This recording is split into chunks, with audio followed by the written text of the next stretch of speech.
Cek.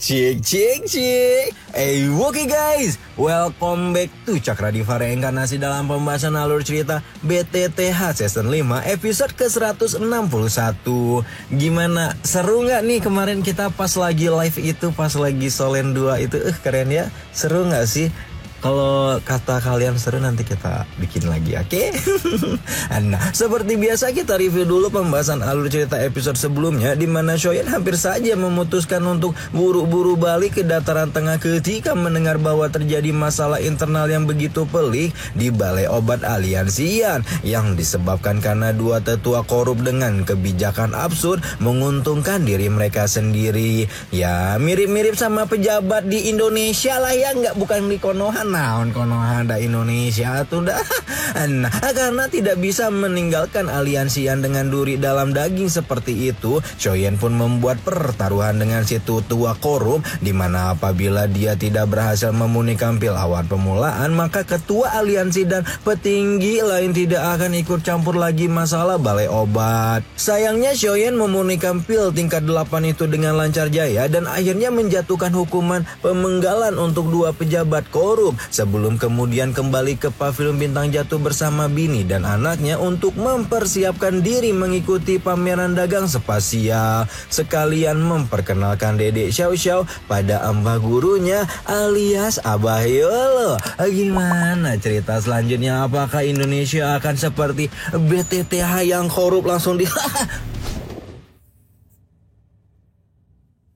Sebenarnya nih, setelah menyelesaikan permasalahan internal balai obat, kudunya Shoyan bakal menggelar pernikahan sama Tante Medusa. Tapi ya, seperti biasa, mungkin untuk menghindari perseteruan sama studionya di skip dan langsung aja tuh rombongan Shoyan balik ke pavilion Bintang Jatuh. Memang itu studio itu koplok ya guys ya. Kudu di apa ya, biar enak gitu, biar puas kita gitu ya. Tapi ya sudah lah ya, kita anggap aja Oyen dan Kanjeng dasar.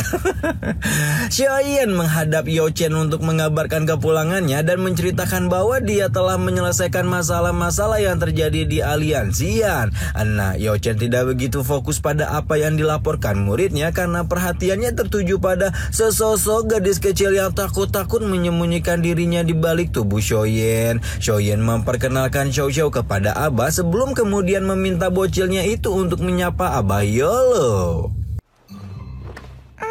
Xiao Xiao yang sebelumnya menunjukkan ekspresi takut tetap menurut dan langsung membungkuk dalam-dalam seperti memberikan penghormatan kepada gurunya sendiri, sehingga membuat Abah Yolo auto teringat pada pertemuan pertamanya dengan Shoyan sebelum kemudian mengangkat pemuda itu sebagai muridnya. Hal ini secara tidak langsung membuat Abah menjadi tertarik kepada Xiao Xiao dan meminta gadis itu untuk menunjukkan beberapa keterampilannya. Dan betapa terkejutnya sekaligus gembiranya Abah setelah mengetahui bahwa cucu muridnya ini memiliki energi spiritual yang kuat serta afinitas ganda api dan kayu yang menunjukkan potensi luar biasa seperti bapaknya untuk menjadi Kang Sate sejak dini. Karena Xiao Xiao yang menjadi antusias dan ngebet flexing kemampuannya di depan Abah, afinitas api bercampur kayunya menjadi tidak terkendali. Astagfirullahaladzim. Aduh, lagi ripuh ini teh hidung ya. Tidak terkendali dan akhirnya meletus hingga membuat wajah Yochen di hadapannya penuh dengan abu kehitaman. Meskipun demikian, Abah sama sekali tidak marah, malah menjadi sangat antusias ketika mengumumkan bahwa mulai hari ini dia akan melatih Xiao Xiao secara pribadi sampai cucu muridnya itu menjadi bocil terkuat di benua Doki. Shoyan dan Medusa sama-sama melemparkan tatapan senang sebelum kemudian membungkuk hormat ketika mengucapkan terima kasih atas kesediaan Abah Yochen menjaga putri kecil mereka. Setelah pertemuan bini dan anaknya dengan Abah, Shoyan tenggelam dalam lamunan dalam ketika memikirkan bahwa ancaman yang diberikan aula jiwa kepada keluarga Xiao sepertinya semakin mengerikan. Hal ini juga disadari oleh Yolo yang muncul di balik punggungnya sebelum kemudian ikut nimbrung dalam obrolan mengenai serangan aula jiwa ke Aliansian sampai menurunkan dua Tianjun mereka. Shoyan sendiri yakin bahwa upaya aula jiwa untuk menguasai Aliansian yang yang juga menjadi tempat bernaung keluarga Xiao tidak akan berakhir di sini.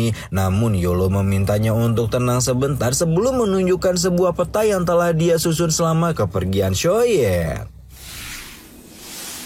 Peta tersebut berisi banyak kota-kota di benua Doki yang telah dikuasai oleh Aula Jiwa, dan jumlah seperti ini sudah cukup menunjukkan bahwa Aula Jiwa sedang memulai konspirasi pengumpulan jiwa dalam jumlah besar, entah untuk tujuan apa. Namun untuk saat ini ada hal lain yang lebih mendesak untuk mereka pikirkan, yaitu pameran dagang spasial yang seharusnya akan menjadi tempat munculnya potongan terakhir peta api teratai pemunihan iblis yang merupakan api surgawi peringkat ketiga. Aula Jiwa selama ini selalu mengincar api surgawi, dan karena itulah mereka harus merebut potongan terakhir ini sebelum organisasi dolim itu mendapatkannya lebih dulu.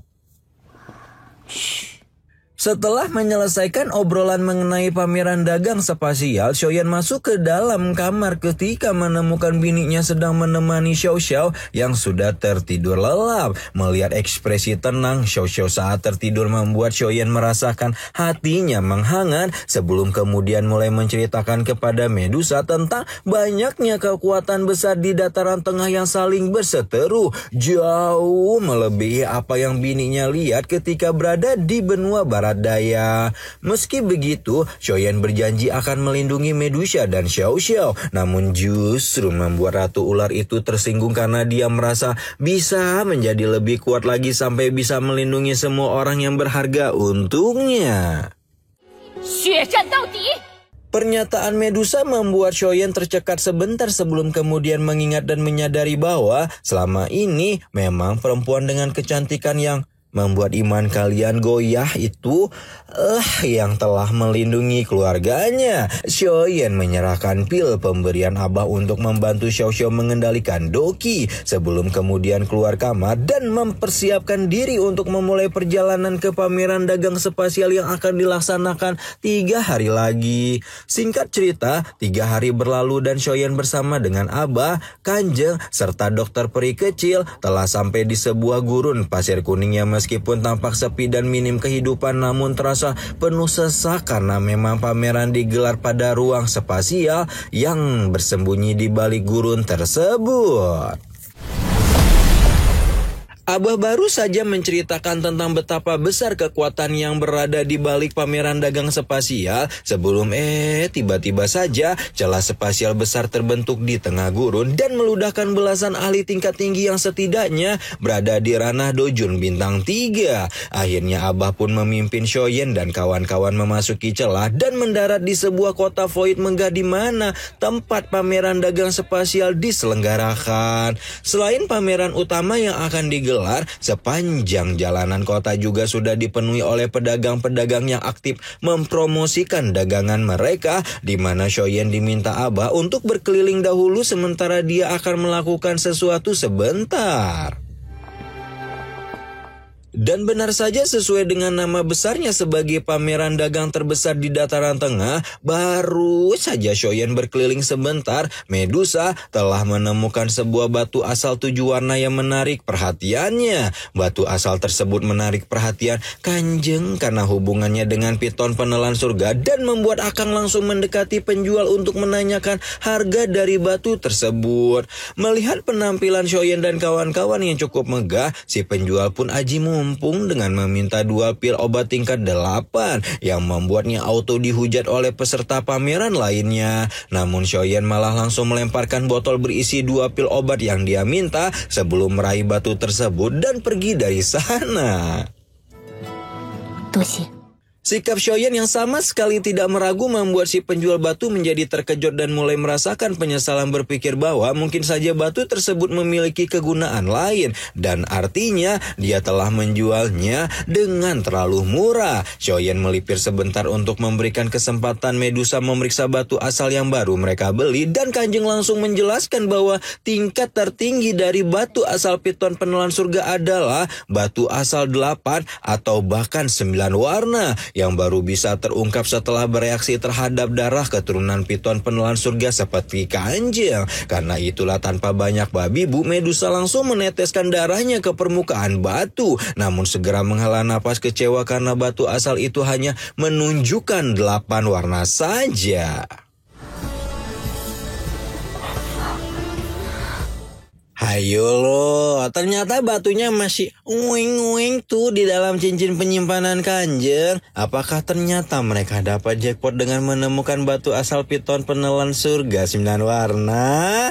Oke, sekarang kita lanjut dulu ketemu sama Abah yang sudah menunggu Shoyan dan kawan-kawan di depan gedung pelelangan, tempat di mana ruang rahasia lelang utama yang dibangun oleh 3 kekuatan besar berada. Dengan tablet undangan yang dibawa Abah Yolo, 2 penjaga gedung lelang langsung mempersilahkan mereka untuk masuk ke dalam sebuah bangunan apung yang akan menjadi tempat mereka mengikuti lelang bersama dengan undangan VIP lainnya untuk menyaksikan barang-barang lelang utama dipertunjukkan.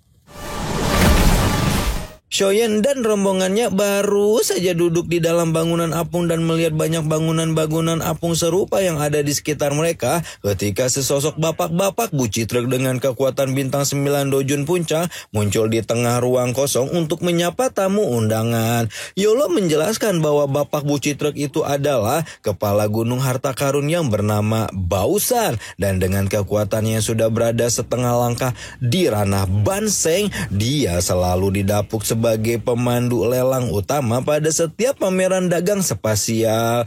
Tidak mau banyak-banyak prembul, Bausan langsung mengeluarkan barang lelang pertamanya, yaitu sebuah tulang sayap Phoenix iblis surga yang jelas bukan barang sembarangan karena Shoyan sendiri pun sudah merasakan manfaatnya. Meskipun bahaya yang menyertai tulang Phoenix iblis surga itu sama besar dengan manfaatnya, namun ahli-ahli yang menjadi undangan VIP sama sekali tidak ragu untuk menawar sayap tersebut dengan harga tinggi. Dan setelah barang pertama terjual, Bausan pun melanjutkan pelelangan dengan barang-barang selanjutnya yang tidak kalah menakjubkan. Barang-barang yang muncul dalam pelelangan menjadi lebih menarik seiring berjalannya waktu, sampai kemudian Bausan mengeluarkan sebuah buku berjudul Kode Racun Langit Tenang yang langsung membuat Shoyan menunjukkan ketertarikan. Shoyan menyadari bahwa buku racun ini akan sangat berguna untuk dokter peri kecil dan tanpa ragu membelinya seharga 2 pil obat tingkat 8 dengan guntur pil 5 warna. Shoyan menyerahkan buku racun itu kepada Shoishan yang langsung menerimanya dengan sukacita sambil berpikir bahwa harga yang baru saja dia berikan untuk buku itu pasti akan menarik perhatian semua orang kepada ruang apungnya. Nah, setelah menjual buku racun, Bausan pun menjelaskan bahwa selanjutnya tersisa 2 barang terakhir yang sepertinya tidak perlu lagi lah dia jelaskan panjang kali lebar, berhubung hampir semua undangan VIP yang datang ke pameran itu pasti menginginkan. Ya, barang lelang terakhir kedua yang diumumkan Bausan adalah potongan terakhir peta api teratai pemunian iblis yang langsung membuat para undangan berlomba-lomba menawarnya dengan harga tertinggi.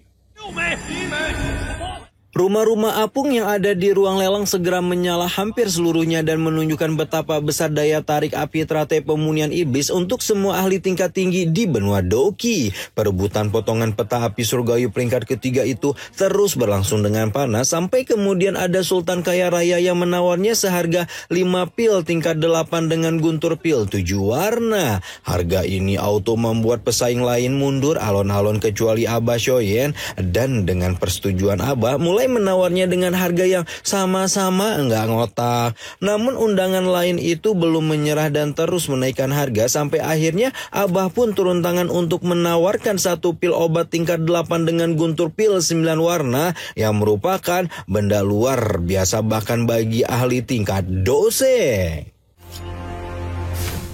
Karena pil obat dengan guntur pil 9 warna adalah sesuatu yang sangat langka, akhirnya potongan terakhir peta api teratai pemunian iblis pun jatuh ke tangan Abah dan langsung diberikan kepada Shoyan yang memang menyimpan potongan peta lainnya. Nah, setelah menjual peta api teratai pemunian iblis, Bausan pun melanjutkan pelelangan barang terakhir, di mana anehnya barang terakhir ini bukanlah sesuatu yang memiliki wujud fisik, melainkan informasi berharga yang akan membuat semua ahli tertegun ketika mendengar mendengarnya. Tanpa banyak babi bu, Bausan mengemukakan sebuah informasi tentang kemunculan pohon kuno Bodhisattva yang merupakan satu dari 3 harta alam tertinggi di benua Doki.